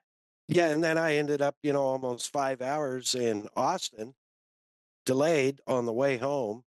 So when I was supposed to get home, get back to Vegas, and I got 2.5 hour drive to Havasu. I figured, I'd be home in time for dinner, take the wife out on a date. Right. And, yeah, I got to fly back out Tuesday, but at least I'll have a day and a half. Well, I didn't get home till 1 o'clock in the morning. Right. You done lost today. Yeah. And then coming back from Daytona the second time, um, I got stranded in Dallas overnight. So it's like you said, I don't think anyone's better than the other. Yeah. But It's you know what? I know there's people listening to that, listening to what we're doing right now, and they're thinking, yeah. you guys are griping and you're getting to fly all over the country. Hmm. You're correct. You are correct. I'm very blessed to get to do what I Yeah. do, but man, the airlines can be frustrating at times. That's for sure. Yeah. Anybody, I think anybody that flies more than once or twice a year understands how frustrating the Yep. airlines can be. But, you know, eh, as you said, though, we're blessed to do it. Yep. And it's certainly, just a part of it. Like, It you know, is. I, The I thing, drive a the lot after, when spring breaks, I start driving a lot. And, you can have the same stuff when you're driving. I mean, I've had times where I broke a spring on my trailer. I had a 5 hour delay. Thank God it was only 5 hours to change a spring on my trailer on the side of the road. Yep. Um, it's like anything can happen anytime. So, Anything, anytime. but the thing is, once you get even if you get delayed or whatever, you get home and you're probably very much like this because you're always on the gas. You get home and you're like, home half a day and you're like, man, I can't wait to get to the next race or the next event or Oh yeah. Yeah, I told you when we started this, I did 18 straight weeks somewhere with not being home more than 48 hours maximum. And so by the time I got home from Pomona from them 18 consecutive weeks, I'm like, man, I'm glad to be home. But it only takes me a week, and I'm like, yep, I gotta go somewhere. I don't know, what would that be like a vagabond life? You're yep, used to go, but I have, I mentioned this earlier. I've been married 39 years. Donna and I have never, I am fortunate since 2008. If I'm driving the race car, Donna goes with me. There's a lot of events I go to. She don't care nothing about going, but, and I will say a lot of them is she don't go because she's like, I've heard all your stories. I don't need to hear them again. But, it's like, we're just so used to going, you get used to it. But for her and I, 39 years of marriage, we've never taken a vacation that did not, in some form or fashion, have a race car attached to it because we travel so much. For us, being home is vacation. right. You know, Yeah, uh, unfortunately, the Viking doesn't get to travel a whole bunch with me. So we're actually, um, first week of May, we're taking a real vacation. Um, and folks, there's more on that coming, but I can't tell you about it right now. you got to stay But tuned in. yeah, we're taking a real vacation since June of 2020, which was a vacation for her, but I was working. Yep. Yep. So, I was driving in a photo shoot and doing some work like That's that. But that's the we're kind of things I was talking about. We've yeah, not had a race car attached in some way. yep. And so yeah, I understand that. I'm not near as busy as you are, but you have so many appearances. You are so busy. Like you have so much you do with even all the stuff with Lutz. I mean, you guys have been just going crazy this last year. And hopefully Jeff and Jeffrey listen to this and love you guys. Missed you at the SEMA party. Um, but yeah, a We'll couple of talk great about that people. real quickly. Talk about Jeff and Jeffrey Lutz. Yeah. He's great family. Jeff and Jeffrey are like brothers to me, but so both of us work with a company called CRC. And if you know anything about cars much, you've bought CRC brake clean. That's what they Hmm. do all kinds of things, but it's a neat program. So we, for the last few years, we have built a car, and that car, whatever it is we build, it kind of goes around, goes to some shows, does different things, and then CRC auctions the car off, and all the money goes to tech school scholarship funds. It's a really cool deal. I mean, it's a ton of work. We're building some pretty nice cars, and with Yeah. Jeff's filming schedule, my race schedule, it's hard to get it all in sometimes. And poor old Jeffrey, a lot of times, a lot of it comes on his shoulders. But I just think it's neat. A company like that is willing to spend that kind of money and then give it all to scholarship funds. It's a pretty amazing program.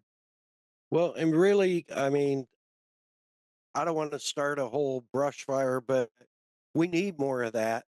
We need more people in tech school, Yep. learning how to do stuff Work, like work we with your grew up hands. doing, you Yep. know, and we were blessed. Really, I I had to pull my 10K generator apart and rebuild the carburetor a couple of weeks ago. And the whole time I'm doing it, I was actually thinking to myself, and I actually said a little prayer of thanks to God for my dad making me learn to rebuild carburetors when I was 8 years old on his race snowmobile. And Yep. my dad was a missionary in northern Canada, and he was also at one point like the number one cross country snowmobile racer in northern Canada and Alaska. Wow, I didn't know that. Yeah, That's yeah. pretty cool. Factory sponsored by Ski-Doo, but 8 years old. He's like, you need to, I need to.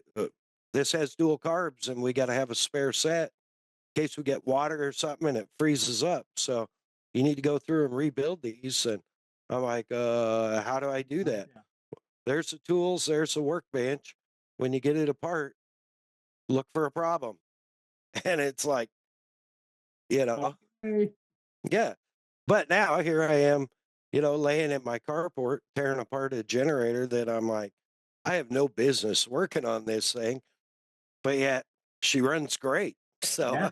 you know, We figure it out. I mean, if the biggest thing, with those scholarships, that's an amazing thing. We our what we say all the time is kids need to learn to work with their hands and yes, not with their finger and thumb on a cell phone. So yep, I agree. I think it's a great program, and man, that's so awesome. And kudos. I mean, you and Jeff and Jeffrey put in a ton of work, but also kudos to CRC for yeah, stepping up. and they're not the only ones. I've got to since I'm kind of doing sponsor plugs. So that, Edelbrock and Comp Cams, they've been a part of it from we've we've done 3 builds. The first one was actually Dalton's truck. And then that was so successful social media wise, they're like, we got to continue doing this. And they come up with, the scholarship program. And so we've already purchased what will be our 3rd scholarship build. I can't tell you what it is yet. It's kind of like your trip you're talking about. It hasn't been put out to the world yet, but Jeff and I have already purchased it, and it's pretty cool. So the car that it will start making its way around the country right now that was at SEMA this year was a 57 Chevrolet, Mhm. which everybody knows Jeff Lutz for 57 Chevrolets, You're right. uh, and of course, I make a living with Hemis, the Top Fuel Dragster, all the nitro cars. People may not want to hear this, but whether it says Ford, Toyota, Chevrolet, whatever, they're all based on the Chrysler Hemi. I'm sorry to break your heart, but they are. So we put a Gen 3 Hemi in this 57 Chevrolet. Uh, like I say, CRC, Edelbrock Comp Cams, they're all in, on helping us do this.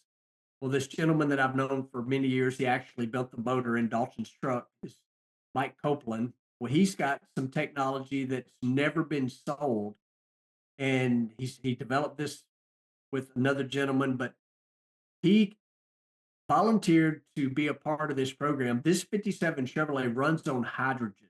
We Yes. all know the EPA is crashing down on us hot rodders, for polluting the world, that's a whole different rabbit hole. But the last thing that we really do is pollute the world because we make our engines run better.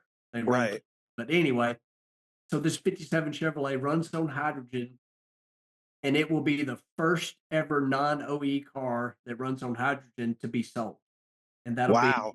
that will be in 26 is when that car will sell, but it's going to make its way around to all kind of car show events this year, and hopefully y'all get to see it. It's a gorgeous red 57 Chevrolet. I call it the hydrogen Hemi hot rods, what we call it. It's a beautiful car, and it come out great.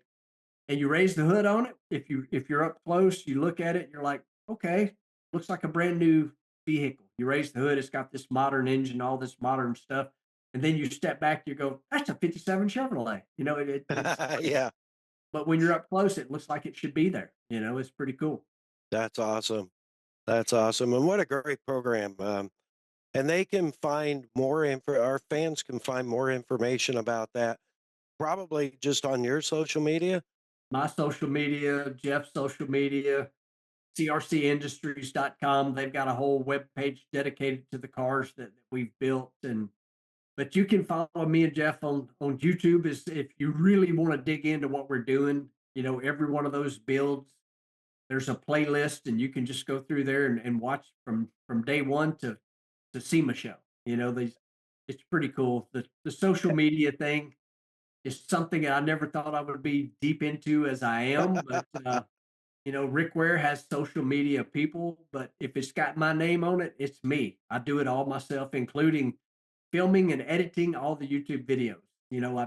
I Yeah. like doing it. I enjoy it. And Instagram, Facebook, if you see it, I did it. I mean, I Yeah. could certainly hand that off to Rick's people, but all the RWR stuff is obviously Rick's people, but for me, I just enjoy doing it. It's fun for me. And that's on Facebook. It's Clay Millican. Yep. On Instagram, it's at Clay Millican, all one word.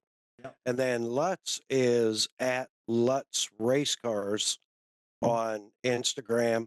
And I don't have his Facebook up, but I just It's pulled Lutz those Race up. Cars as well. Lutz Race Cars. Okay. Yep. I know. YouTube, Lutz Race Cars. Me on YouTube it's actually Clay Millican 25, but if you put at Clay Millican in on YouTube, it'll pop up. It'll pop up. Yeah.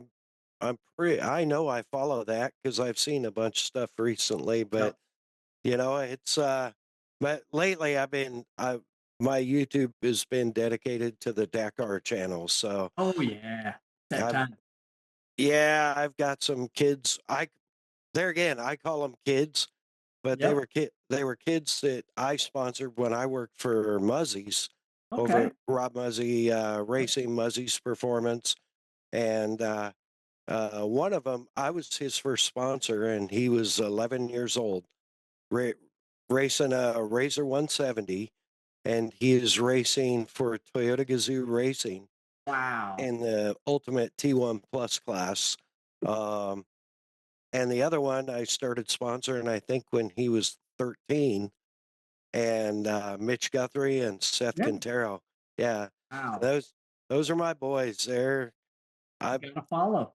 I've been messaging them every day after every stage, and I have since 2012, I've sent them on race days the same message before race day. Every race since, holy cow, that's that's like Long time 13 ago. years. Wow, Yeah. that's a lot of messages. But those I've had them all on the cast here, and they're still just great people. They were great kids, and now they're men, and they're representing our entire nation, on a world stage over there. And you were in Dubai earlier this year, weren't you? I went. That was Or where did last I go? 24? Yeah, I went to. Oh, France, Man, I've been everywhere. Went to Saudi Arabia. Saudi Arabia. Maybe that's what it was. Yeah. Yep. Me and Jeff actually went to England. I spoke at the British Drag Racing Hall of Fame, and Donna again. She's like, "You go." So Jeff was my work wife. I took Jeff with me. Oh, that's awesome. The man, I'm tearing up your time, and I apologize for going so long. It's so easy to listen to your stories. Like That's it's why so Donna much don't go with fun. me. That's why Donna don't go with me, because I'm full of stories. But it's so much fun, and it's educational. And I do have a couple of things I want to ask you, Sure. which are just you're probably over there the generic drag racing questions, especially Nope. Top Fuel. I know we've got a different audience here. I would love to answer whatever. Yeah, we have a lot of it's interesting because we're in I think 11 or 14 countries, Wow. and I have people that message me that are not motorsports people, but maybe I met somewhere and they started listening. They're like, I didn't think I'd like it because I thought it'd be all about motorsports, but it's all about the people. And I'm like, well, yeah, but that's what, like, my whole life has been all about the people in my life, whether it's motorsports or when I work corporate for Ford or, whatever I did. It's all about relationships and the great people you meet along the way, right? So 100%. so the generic questions everybody needs to know, and I've you were running. I'll get into that one in a minute. So launching off the line, is how many G's? So the moment you stomp on the loud pedal, I mean, the instant you touch the pedal is 4.5 G's. Wow. And the crazy part is, a lot of people, I hear this a lot. They're like, I just want to hit the throttle and see what that feels like, which is unbelievable, from nothing to 4.5 G's immediately. But the crazy part is, as the car goes down the racetrack, the G's continue to go up. On a really good run, 3 to 5, 600 feet into the run, as the clutch applies more and more, the car will accelerate on a good run to over 6 G's. Wow. And that's not to mention when the parachutes come out. You'll go from a +6 when the parachutes come out, according to how you open them, your timing with opening the parachutes, anywhere from a -4 to 11. I love positive G's. Negative G's are no fun. No, I don't know how you keep your eyes in the socket, honestly. I watch those Squint. in-car That's the truth. shots. Is that really kind of close your eyes Yeah. and hang on? You basically you do. So the way I always describe this is like if I'm going to punch you in the shoulder, you know how a buddy punches another buddy in the shoulder? Yeah. When you see it coming, you squint. You're like, you get ready for it. So when you hit that parachute handle, you just squint. Big Daddy Don Garland basically was put out of drag race shoots. Now the cars weren't going 338, but they were going fast. And he was testing parachutes and basically staying on the throttle when the chute opened. Well, he detached the retina by doing that. So it's kind of a timing thing as you're approaching the finish line. Parachute's 14 foot long. So as you're approaching, you open the parachute and then you cross the finish line and step off. Now we're talking a very minute amount of time, but you got to have your timing right. Otherwise, you'll still be, if you're still on the throttle when the chute hits, it hurts really bad. And it can injure your eyes. Wow. That's just what you're describing, though. You're talking about driving functions in a millisecond of time at 338 miles an hour Yeah. in 14 feet. That's milliseconds. Oh, it's milliseconds. It is. It's a timing rhythm thing, and you're not always perfect. And trust me, if the chute opens while you're on the throttle, it hurts. It really, Man. really does. It hurts. You'll have Hans device bruises on your collarbones. That's for sure. Oh man, I've had some sudden stops on photo shoots and stuff, and I've ended up. You always make sure your belts are tight, but you're still gonna hurt. You're still going to hurt. No two That's ways about it. and nothing near that. I mean, -11. That's Now that's crazy. not normal. Like I say, that's Right. not normal. You don't want to do that every run, but like I say, 4 to 11 in that range, just according to your timing, how the chute's open, and if you're on the throttle, closing the throttle, how fast the run was. But yeah, sometimes stopping is more exciting than the going. I promise you. I was gonna ask that. Like, what was like? How is that adrenaline level when you cross the finish and it's like, oh shit, I just ran 340 miles an hour. How do I stop this thing? Well, if talking about the adrenaline, if you've ever watched me hop out of the race car after a run, the mouth is running just as fast as what the car did. That's for sure. You know, I want to hit on this part too because I've done the math and running just as fast as the car did. Uh, you guys have to rebuild the motor pretty much every run, Every run. which your team Period. is amazing at it. Just incredible. I've watched it in person, and it's like fine silk being woven. Is all like it's just incredible to watch. Um, but your motor, basically, from the time you stomp on the loud pedal, if you will, to the time you shut it off, um, you're only gonna turn like 700 revolutions on the Something motor. like that. Yeah. And it's insane to think, these things are estimated to make about 12,000 horsepower. There's no dyno that can hold them. And the truth is, if there was, I wouldn't want to be in the building with it, because if you've ever seen these things explode, they can explode. Mm-hmm. But talking about the team, so if pretty much no matter what kind of run you made, even if you smoke the tires at the starting line, it has to be rebuilt. There's so much fuel going through the motors, it's worn out. And as the day goes in elimination, the amount of time you have gets shorter and shorter and shorter. So typically, like if you win first round of eliminations, you have 75 minutes, which is not a lot.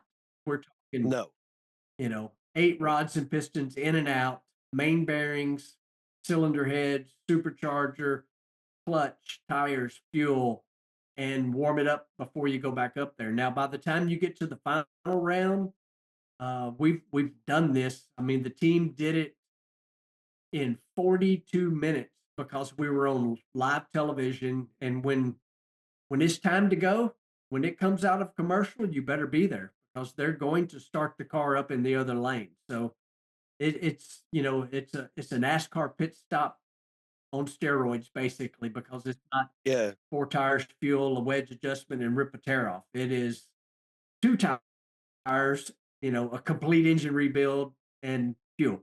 It's unbelievable. It is poetry in motion when everything's going right. You will go by my pit area. It's not unusual when we're going rounds that they'll have the music going, and if things are going right, they literally will be singing whatever song is going, and just what they do. They're professionals at what they do, and they make it look easy. And there's not a part on the car that I really haven't participated in over the years. Like, I've had assigned positions on the car. There is nothing about it easy. That stuff is so hot, and you have so little time. And if you do it wrong, you can cause the engine to explode. Plain and simple. Yeah, or get seriously hurt. Oh yeah, nitromethane's dangerous. It is very dangerous. And you talk about the heat. When I was there, you went the 4 wides in Vegas. You went, I think, to the final 4, if I remember right. Yep. But they were, even in qualifying, I mean, when you're done, they don't go, oh well, it's qualifying, we can work slow. Those guys work at the same speed all the time. They do, and part of the reason for that, like if we make our last qualifying run of the day, or even let's say we get beat first round or final round's a little different. Well, if we get beat in the final, same, all this applies. They want to do it while it's hot because that's what they're used to, and the engine actually comes apart easier while it's hot. If they've got to change cylinder sleeves, it's way easier while it's hot. And so, no, for them, it's, even if we're not fixing to make another run, for them, it's like an actual practice, in real conditions, and they do it fast every time, and they prefer to do it that way. It's not like a job where there's one guy working and 10 watching. Oh no, and it blew me away. The first time I saw him pull the clutch, they were pulling the motor apart, and your clutch, I think you had a different clutch guy back then. Had a girl back then. Did you? Okay, it might have been. Yep. Pulled the clutch, Kevlar sleeves, Kevlar gloves, and big giant bits. Yeah, huge. Yeah. And I was over by your hot dog machine. Yep. Ooh, the hot dog roller. I love that thing. Yeah. I wasn't going to bring that up, but yeah, that was like super extra treats. But just walked by, and from 4 or 5 feet away, you could feel the heat. Yeah. It was insane. Very, very hot. I don't mean a little hot. I mean like red eye on a stove hot. Yeah. It's crazy. We have done this for fun. NHRA did a bit on TV where we made a run and lay a clutch disc over, drop an egg on it, immediately fried. Same clutch disc, same run. Put a piece of steak on it. It's seared. Flip it over. It's seared. It's very hot when they come out of the car, and they have no time. So they put on the big giant mitts to to lug the hot one out of there, and they also have to measure those clutch discs, so that they're dealing with that thing with this massive amount of heat coming off of it. And yeah, it'll bite you every now and then. Most clutch people, I say people because again, we had a young lady that did it for several years. They end up wearing a few, burn scars here and there on the Yeah. forearms or wherever because it's hot. It's that hot. It's like getting Yeah. That's crazy. It's just insane. Um, Man, we are. I'm sorry. I just keep asking questions. We keep going so long. We should probably wrap up. Um, the Evil Knievel thing. So were you- were you like me? Did you grow up a fan of Evil Ooh, Knievel? 100%. I have went to the emergency room more than once from not putting all four legs up on the picnic table on my bicycle. I got some stitches, and it's a huge Evil Knievel fan. And I know we need to wrap up, but I gotta tell this too. So uh, Rick put together that deal with the Knievel family, Hmm. and so Evil's son was coming to the racetrack in Vegas. And I don't think I said this in front of him. I probably didn't, but uh, so everybody that works on Rick's side of things, putting things together, they're like, "Ooh, he's pretty down to business. He don't mess around." Kelly is Evil's son's name. I'm just sitting Yeah. there checking. And so they said, if he's pretty direct and to the point, that's how he's been in putting this all together. I'm like, okay, I'm used to people that are direct to the point. That's fine. So he shows up at the racetrack in Vegas, and you will not meet a cooler guy ever. And he looks just like his daddy. It was amazing. And of course I'm like, man, what was it like growing up with Evil Knievel? And he's like, it was just my dad, you know. Yeah. He said, and it was so funny. He said he woke up being Evil Knievel and he went to bed being Evil Knievel. Yeah. And you were talking about the car, which did look really cool. For me, the most exciting part of that was my fire suit because it Oh made me yeah. feel like Evil Knievel. I would have, man, as a kid, that would have been like the ultimate Halloween costume to have that fire suit. Yeah. I had as a kid. I had the red, white, and blue jeans, the red, white, and blue jacket, and I spent hours practicing my wheelies on, standing on the foot pegs on my old Yamaha 100.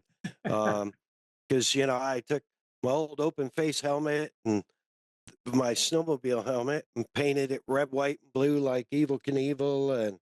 And Troy Lee Designs actually did this limited edition in, I want to say it was 2020, I think.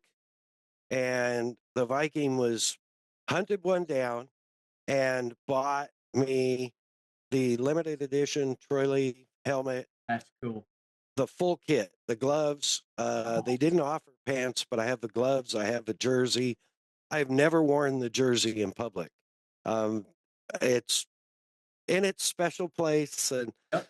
but yeah, I feel that, and it was super cool to see you in that fire suit, and I'm like, man, because uh, I don't know if you probably haven't listened to our opening credits ever, but um, we actually cold tracked down a quote from Evil Knievel that is part of our opening credits, and it's the "Fly through the air, live in the sunlight, and enjoy life" quote. I love it. Love it. And Love it. that has been with us. We're on this episode will be lap 103. Awesome. So, and he's been with us right from the beginning. So, That's so cool. it's yeah, what a time to grow up. I mean, I remember watching his jumps on Wide World World of Motorsports. Sports. Yeah. Yeah, with my dad. Yep. Same. Same. Same. And I had trouble trying to make. I was talking about the kids who work on the race car. We kept trying to. Me and Jim O and Nikki. We're like trying to explain to the kids. You can't grasp how big this guy was, and they're like, "Well, we've heard of Evil Knievel." We're like, "No, you don't understand. He was the biggest attraction in the world. And they're like, whatever. I'm like, okay, think Taylor Swift on steroids. That kind of registered a little bit. I said, think LeBron James on steroids. That's how big this guy was, because you had 3 channels. That's all we had: ABC, NBC, CBS. That's what you Yep. had. You had the public channel, whatever. But so when he was going to jump Snake River Canyon, I begged and pleaded, and Daddy took me and my sister to the Cook Convention Center in Memphis, Tennessee, which was like a big trip for us to watch on closed circuit TV. I was Wow. so excited. And about the moment it popped on, I feel like we saw the canyon for like 10 seconds. The feed went down and we Oh, didn't no. get to see it. So we had to wait, whatever it was, 2 months, 3 months until it was on Wild World of Sports. Yeah. Actually see it. Oh, I was heartbroken. Daddy had actually taken us to watch this on closed circuit TV. Wow. Before the internet and streaming. Yeah, I have a friend that's up in Montana that is from Evil's birthplace and has seen him jump, knew him in person, and Wow. and he was a bike chief for a flat track team for a couple of years. So great guy. Hi, Matt. But yeah, it's there was like you said, there was nobody bigger back then. Yeah. It You had was Evel Knievel, Muhammad Ali, back then. And people that are young just can't understand that, because, no. the internet's changed the world. And like I say, 3 TV stations and Wide World of Sports, it was huge. I can remember my dad was a motorsports and boxing fan, and but still is. And he cut a sermon short on a Sunday so we could go listen to the Ali Fraser Rumble in the Jungle Oh, yeah. on the Absolutely. radio. Absolutely. Well, you got to remember, you're talking to Clay here. Yeah. Cassius Clay. Yeah, that's right. Yep. Oh, wow. Oh, that's awesome. Well, I guess we should wrap up. I mean, I could go on and on, but we'll have to get you back at We'll some do it. point when we can align Like a schedules butterfly, again. sting like a bee. Yeah, I love it. And all at 300 and something miles an hour. Quarter mile, or used to be a quarter mile at a time, 1,000 feet at a time, right? Exactly. So that's awesome. Clay, thank you so much. I know you have a lot of sponsors, and you need to make sure we hit all those, and your program sponsors, and of course your special thanks, all that stuff. Yep. Yep. Oh, it's pretty easy for me. This is my 14th year with Parts Plus, and pretty much if you follow anything on social media, you're going to see Parts Plus, and obviously Rick Ware Racing is who signs the checks, and very much appreciated. But I just want to thank all you people for staying and listening to this. Me and old Mad Dog, we go back a long ways, and we got a lot of stories, and we'll have to do Yeah. this again. Yeah, absolutely. Any special shout outs, family, friends? Man, I tell you, just all the people that take time to come to the races, watch the races, that's my special shout out, because, without you people coming to the races, I don't have a job, and I don't want to go back to the Kroger Food Warehouse and finish my career driving a forklift. But my shout out is to the motorsports fans. And again, we covered that base. I appreciate motorsports fans, period. I don't care what it is you like. I appreciate you. And a special shout out to Donna. She's managed it for 30, what'd you say, 39 39. years? Yeah, Wow. actually, it's longer than that, because we started dating when I was a freshman in high school. Wow. Yeah. That's awesome. Yeah. Great people. We love you guys so much. Clay, thank you so much for taking the time. And I will let you get out of here, but we will Last talk shout out. soon. We can't get out of here without shouting out good old Disco Dave. Disco Dave, and a shout out to Glenn Merchant too. Absolutely. and probably BC. I know he was there when they. BC, I know we're out of time, and I'm not going. Well, I really can't tell this story, but I'm just going to tell y'all that I can honestly say 100% unequivocally, BC Vault has my back, and we'll just leave it at that. Yeah, when I needed definitely. him, he was there. I may have heard that story, but yeah, for sure, another great guy. He listens to pretty much every episode, so Yeah. BC's my and hero. he's a great guy. Love him to death. So, with that, Clay, thank you so much. I appreciate you, and God bless you. God And bless you, brother. we'll talk. Oh, one more thing. If Lutz is in Oklahoma, well, this will probably come out about that time, but next weekend for us, which is 20, I don't have a calendar. He'll 20, be in Florida.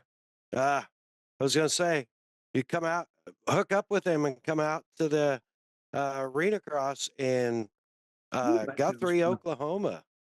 That sounds fun. Jeff will be testing, getting ready for Sick Week, the big, huge drag and drive event. So he'll be in Florida testing. Yeah, well, if you find your way to Oklahoma, you got my number. I've got VIP seats in the for you. So, Clay, again, thank you so much, buddy. I appreciate you. I love you. Talk to you soon. Too, brother. Thank you, guys. Appreciate y'all listening. Oh, man. Oh, man. What a great episode. We could have gone hours, folks.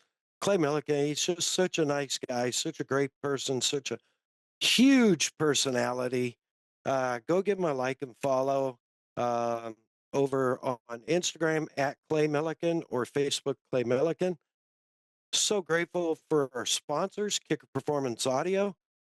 Find them online, kicker.com, on Instagram at Kicker Audio, every other Tuesday night live on YouTube and Facebook, Kicker Unmasked Live TV. Of course, Bomber Eyewear, Bomber Floating Eyewear, Bomber Bitchin' Eyewear, bombereyewear.com, on Instagram at Bomber Eyewear for all your eyewear needs, prescription, readers, blue light, safety glasses, all of the above. You can get them all together.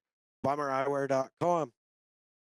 Assault Industries. Find them online, assaultind.com, or on Instagram at assaultutv for all your premium ATV, UTV, off-road necessities and accessories. Look them up, assaultind.com. Of course, see Premix Podcast and our man Cole. Look them up on Instagram, the @ symbol, ThePremixPodcast. Slide into his DMs, get some photos of your next desert race. Of course, Kelsey Morrell Film and Media. You find her on Instagram at Shutter, SHUTTERM World. And watch for a website coming soon for all your video and photo production needs, from pre-production planning through production to post-production. Shutter and Whirl. And of course, Hey Geeks Marketing for all your social media needs, website needs. Hit her up, find her online, heygeeks.com, or on Instagram at Hey Geeks Marketing. Cole, do the speech. Make sure to rate, review, subscribe on your favorite streaming platform. Beautiful music. We'll have an after show coming up with some Dakar highlights, and we'll get to that in a bit. Thank you so much, Clay Millican. Thank you, loyal listeners. God bless our military. God bless our veterans. God bless our first responders, especially all those responding in the Southern California, going way over and above to help people out. God bless you. God bless you, our fans. God bless America. Mad Dog out.